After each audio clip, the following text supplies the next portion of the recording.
Shalom, ibu, bapak, saudara-saudari yang terkasih di dalam Tuhan. Saat ini kita akan bersama-sama meneruskan kembali pelajaran tentang kitab Pengkhotbah. Sebelum itu kita akan bersama-sama berdoa. Allah Bapa kami yang di sorga, kami mengucap syukur kembali kepada Tuhan, masih diberi kesempatan untuk mendengarkan renungan firman Allah mengenai kitab Pengkhotbah. Bantulah kami hamba-Mu yang akan menyampaikan sabda Tuhan, beri kami hikmat akal budi yang dari sorga, supaya apa yang kami beritakan berasal dari Engkau, sehingga jemaat-Mu dapat mengerti apa yang menjadi rencana Tuhan dalam kehidupan seluruh jemaat yang mendengarkan di mana saja mereka berada. Dalam nama Tuhan Yesus kami berdoa dan mengucap syukur. Amin. Tema firman Tuhan yang akan saya sampaikan yaitu tentang rahasia hikmat. Rahasia hikmat. Kita akan bersama-sama membaca di dalam kitab Pengkhotbah pasal 7 ayat 15 sampai dengan pasal 8 ayat yang pertama dalam bahasa Indonesia masa kini. Pengkhotbah pasal 7 ayat 15 sampai dengan pasal 8 ayat yang pertama. Kitab ini akan dibagi menjadi dua bagian. Yang pertama, di dalam Pengkhotbah pasal 7 ayat 15 sampai dengan 22, dan bagian yang kedua yaitu Pengkhotbah pasal 7 ayat 23 sampai dengan pasal 8 ayat yang pertama. Kita akan mulai dari pembahasan bagian yang pertama. Pengkhotbah pasal 7 ayat 15 sampai dengan 22 dalam bahasa Indonesia masa kini dengan tema yang wajar janganlah terlalu. Pengkhotbah pasal 7 ayat 15 mulai. Hidupku tak ada gunanya. Tetapi selama hidupku itu kulihat yang berikut ini. Ada kalanya orang yang baik binasa walaupun dia saleh. Ada kalanya orang yang jahat panjang umurnya walaupun dia terus berdosa. Ayat 16. Janganlah terlalu baik dan jangan pula terlalu bijaksana. Apa gunanya bunuh diri? Ayat 17. Jangan juga terlalu jahat atau terlalu dungu. Untuk apa mati sebelum waktunya? Ayat 18.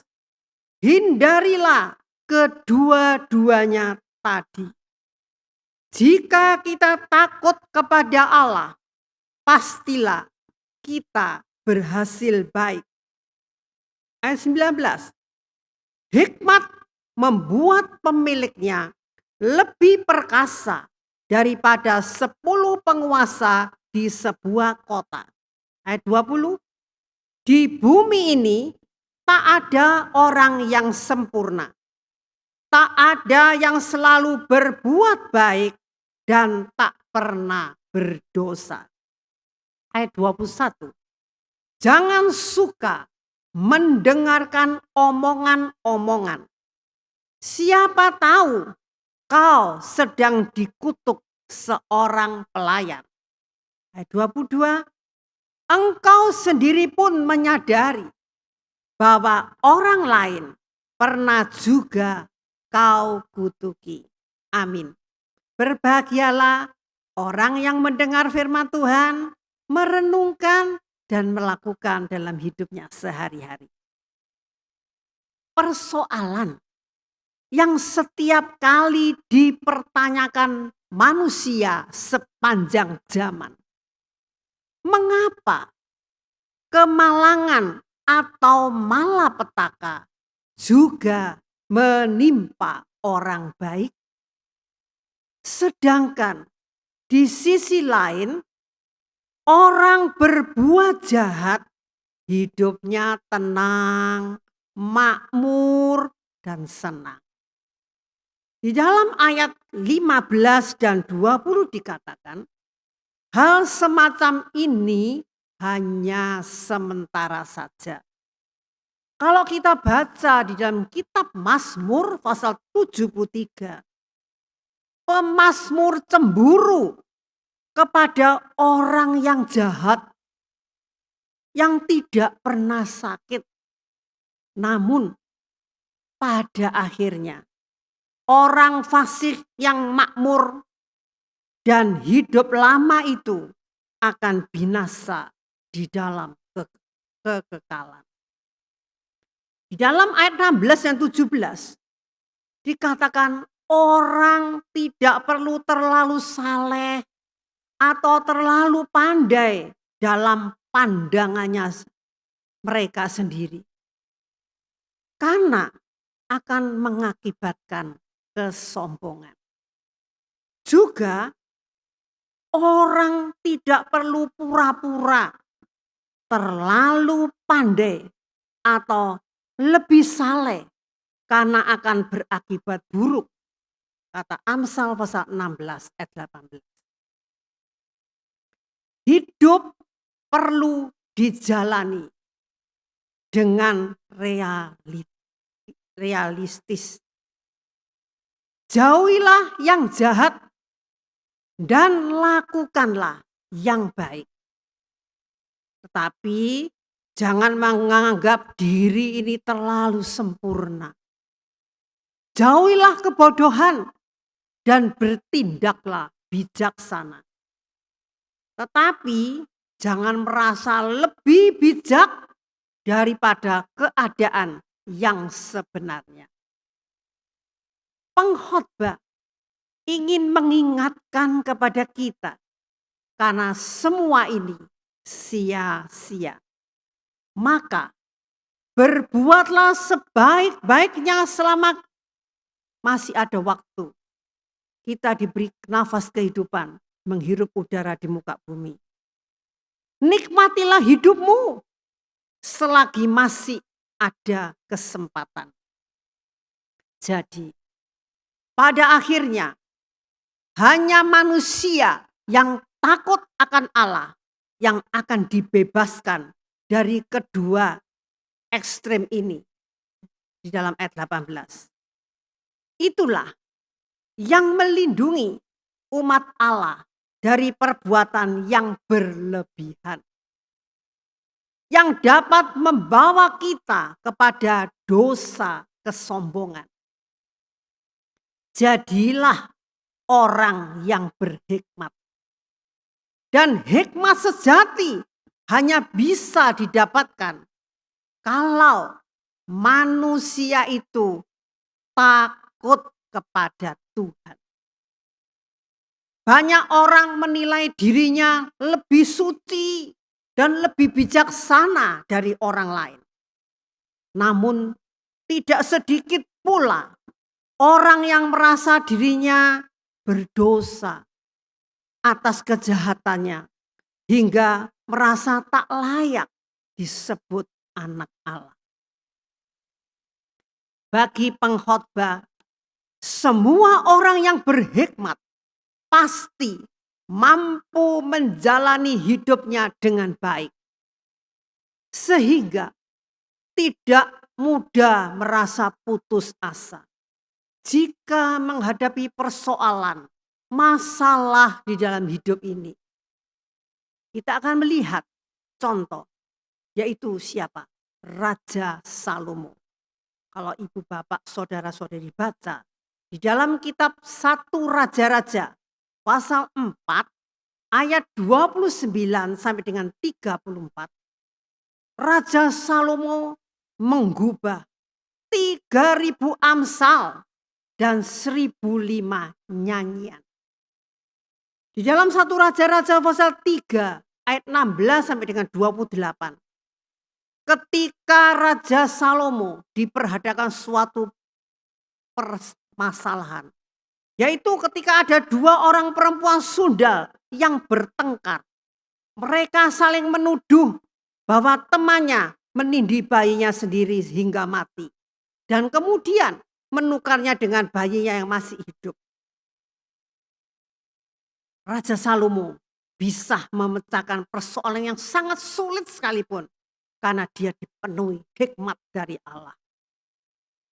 Di dalam 1 Raja-Raja pasal 5 sampai dengan pasal 7.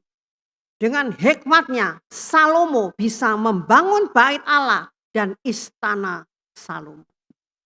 Tanpa hikmat Allah tidak bisa.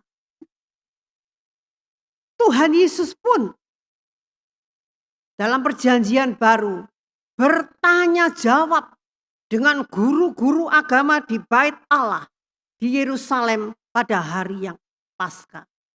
Guru-guru agama yang pandai-pandai itu bisa dikalahkan dengan hikmat yang dari Allah. Yesus bisa menjawab semua pertanyaan-pertanyaan dari guru-guru agama. Itu tercantum dalam Lukas pasal 2 ayat 41 sampai dengan 52. Matius pasal 13 ayat 53 sampai 56. Dengan hikmat yang dikaruniakan Allah kepada Yesus Kristus. Bagian yang kedua. Pengkhotbah pasal 7 ayat 23 sampai dengan pasal 8 ayat pertama. Kita akan baca dalam bahasa Indonesia masa kini dengan tema pengejaran hikmat yang mengecewakan. Pengejaran hikmat yang mengecewakan. Kita baca mulai ayat 23. Semuanya itu kuuji dengan hikmatku. Namun semakin ku cari hikmat itu, semakin jauh ia daripadaku. Ayat 24. Siapa dapat menemukan arti hidup ini? Terlalu dalam untuk dapat dimengerti. Ayat 25. Namun aku tekun belajar dan mencari pengetahuan supaya mendapat hikmat dan jawaban atas segala pertanyaan.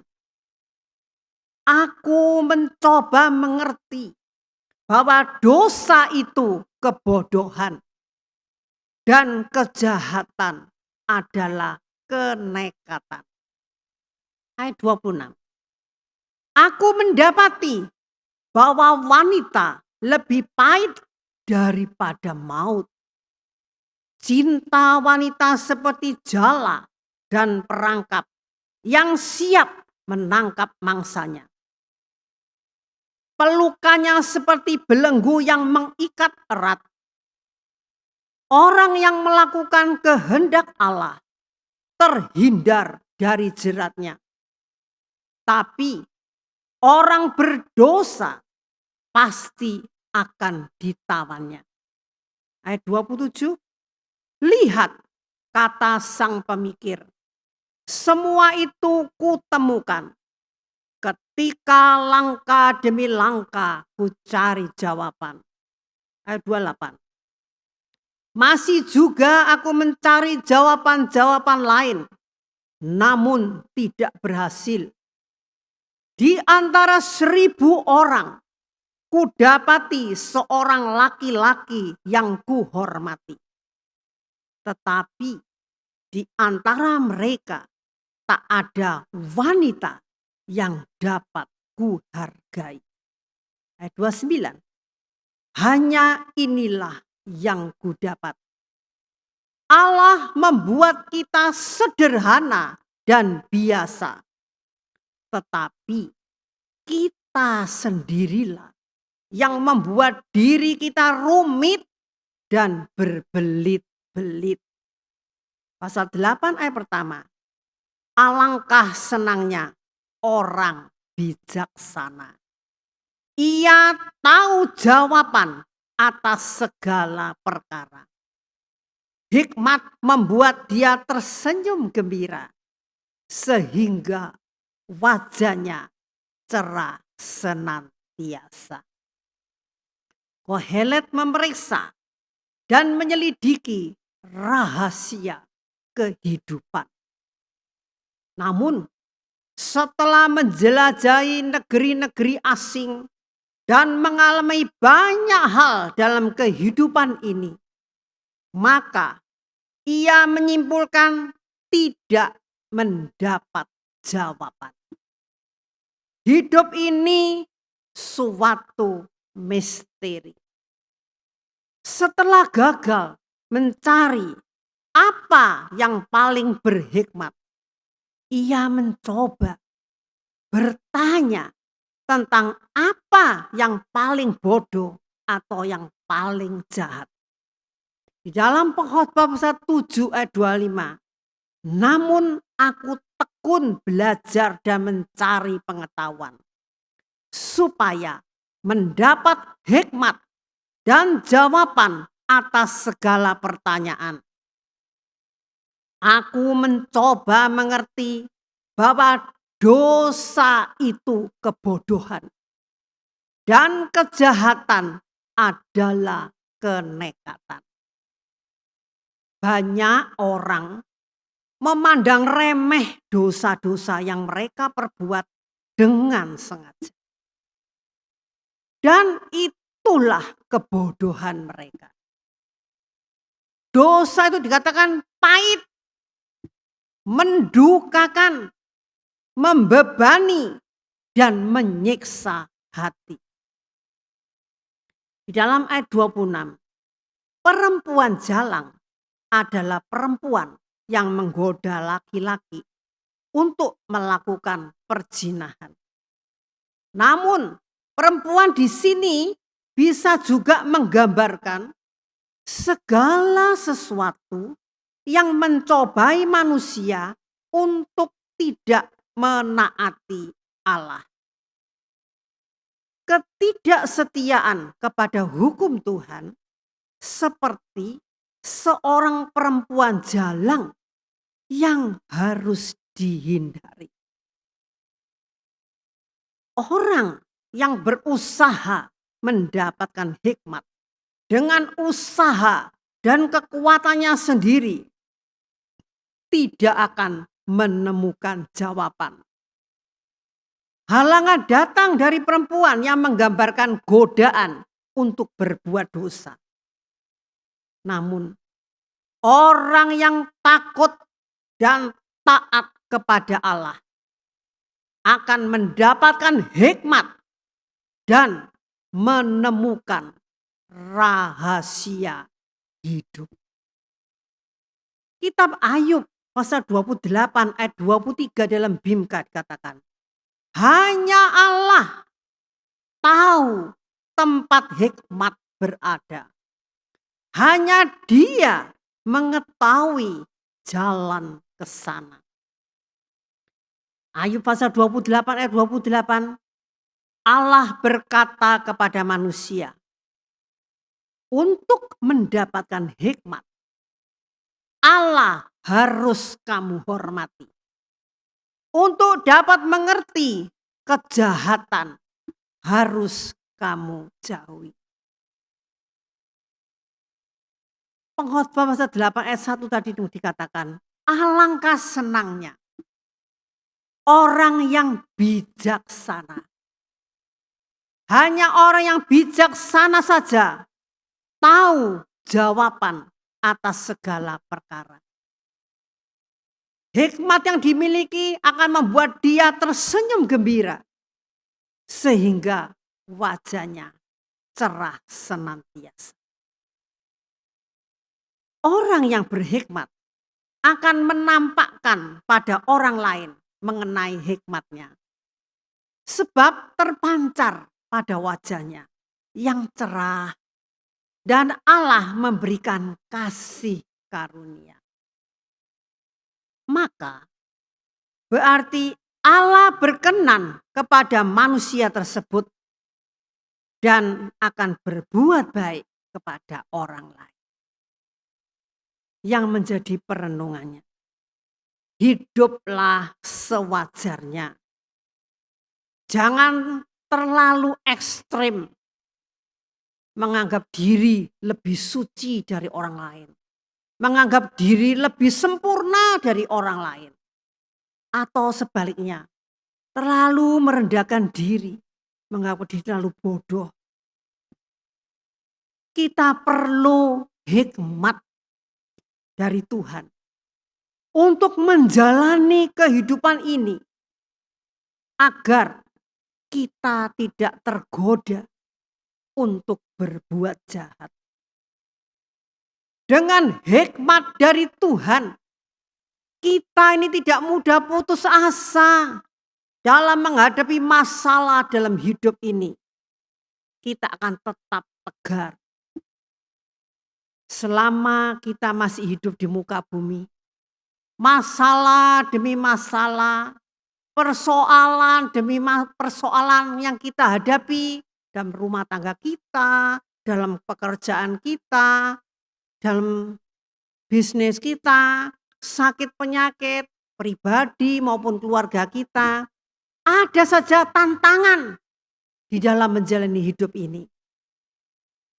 Tetapi orang yang takut kepada Tuhan akan diberikan hikmat oleh Allah. Sehingga masalah apapun yang dia hadapi, dia tetap tegar. Sebab dia yakin dengan hikmat yang dari Tuhan, dia bisa menyelesaikan semua masalah yang dihadapi di dunia ini. Sekali lagi, untuk mendapatkan hikmat, manusia tidak dapat mencarinya dengan kepandaian dan kekuatannya sendiri. Kita perlu takut akan Allah, sebab Allah adalah sumbernya hikmat. Allah tahu tempat di mana hikmat berada. Orang yang takut kepada Tuhan, yang menghormati Tuhan, Tuhan akan memberikan hikmat yang dari Tuhan. Orang yang berhikmat akan terpancar dari wajahnya dan selalu ingin berbuat baik kepada semua orang, sehingga melalui hidupnya nama Tuhan dipermuliakan. Kita bisa menjadi saluran berkat bagi orang lain. Marilah kita akan merenungkan firman Tuhan yang sudah kita dengar pada saat. Amin. Marilah kita berdoa. Terima kasih Tuhan, Allah kami di sorga. Kami mengucap syukur kepada Engkau kalau kami masih diberi kesempatan untuk mendengarkan firman Tuhan. Tuhan, selama kami masih hidup di muka bumi ini, banyak masalah, banyak problema, banyak sakit penyakit yang seringkali membuat kami putus asa. Tetapi kami mohon, berilah kami hikmat yang dari Tuhan, supaya kami dapat menyelesaikan semua masalah dan tantangan dalam hidup ini. Hanya orang yang takut kepada Tuhan, Engkau akan mengaruniakan hikmat yang dari atas. Mungkin hari-hari yang lampau, kami sudah jatuh bangun dalam dosa. Kami tidak takut akan Tuhan. Ampunilah kami Bapa.